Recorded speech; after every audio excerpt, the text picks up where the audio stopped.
তিৱা ভাষাৰ প্ৰথম কেছেট মই কৰিছোঁ আগতে কেছেটেই ওলোৱা নাছিলোঁ মই প্ৰথম গাইছোঁ খুমজিল কৰি উলিয়াই আমি কেছেট কৰিছোঁ ছ'চিয়েল মিডিয়াত আমাৰ যিবিলাক জাতি জনগোষ্ঠী আছে তেওঁলোকৰ ভাষাবিলাক আমি নকওঁ বা অসমীয়া ভাষা তেওঁলোকে নকয় বুলি আপোনাৰ এটা অভিযোগ চলি আছে বিভিন্নজনে লিখি আছে তেওঁলোকে কি অসমীয়া ভাষা নকয় নেকি তেওঁলোকৰ ভাষাবিলাক আমি জানিব নালাগে নেকি আচলতে তেওঁলোকৰ ভাষা এতিয়া মই তেওঁলোকৰ ভাষাত গান গোৱা অকল এজন ব্যক্তি আছে সেইজন মই যিমান জাতি জনগোষ্ঠী আছে অসমত যিমান প্ৰথম কিছুমান জাতিৰ কিছুমান জনজাতিৰ প্ৰথম গান গোৱা মানুহ মই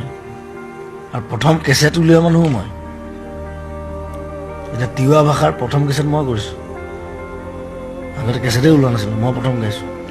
খুমজিল কৰি উলিয়াই আমি কেছেট কৰিছোঁ চ' তেওঁলোকৰ ভাষাকো আমি শ্ৰদ্ধা কৰোঁ সেইটো বেলেগ কথা কিন্তু তেওঁলোকে অসমীয়াটো কোৱাটো উচিত কাৰণ কিছুমানে নকয় আজিকালি কোৱা বাদ দি দিছে হিন্দী কয় ভঙা ভঙা হিন্দী কয় ভঙা ভঙা ইংলিছ কয়